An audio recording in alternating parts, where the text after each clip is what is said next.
Hi friends, ஈஸியாக 10 நிமிஷத்தில் முருங்கைக்கீரை சாம்பார் எப்படி செய்யலாங்கிறத பார்க்கலாம். 1/4 டம்ளர் துவரம் பருப்பு, 1/4 டம்ளர் பாசி பருப்பு நல்லா தண்ணி ஊற்றி கழுவி எடுத்துக்கலாம்.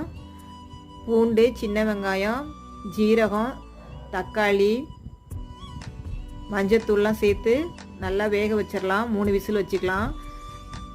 தேவையான அளவு தண்ணி சேர்த்துக்கலாம். பாருங்கள், நல்லா வெந்துருச்சு. நல்லா கலக்கி விட்டு சாம்பார் தூள் சேர்த்துக்கலாம். 1 டேபிள் ஸ்பூன் சேர்த்துருக்கேன், போதும். நல்லா காரமாக இருக்கும், டேஸ்ட்டு சூப்பராக இருக்கும். நான் சாம்பார் தூள் வீடியோலாம் போட்டிருக்கேன், செக் பண்ணி பாருங்கள். நல்லா கொதி வந்ததுக்கப்புறம் நம்ம முருங்கைக்கீரையும் சேர்த்துக்கலாம். முருங்கைக்கீரை போட்டு ரொம்ப நேரம் கொதிக்க விடக்கூடாது. ஒரு கொதி வந்த உடனே நம்ம தாளிப்பு வடகம் சேர்த்து தாளித்து கொட்டோம்னா சுவையான முருங்கைக்கீரை சாம்பார் ரெடி. உங்கள் ஃப்ரெண்ட்ஸுக்கெல்லாம் ஷேர் பண்ணுங்கள், சப்ஸ்கிரைப் பண்ணிக்கோங்க. பாருங்கள், டேஸ்ட் கொஞ்சம் உப்பு கம்மியாக இருந்துச்சு, திரும்ப உப்பு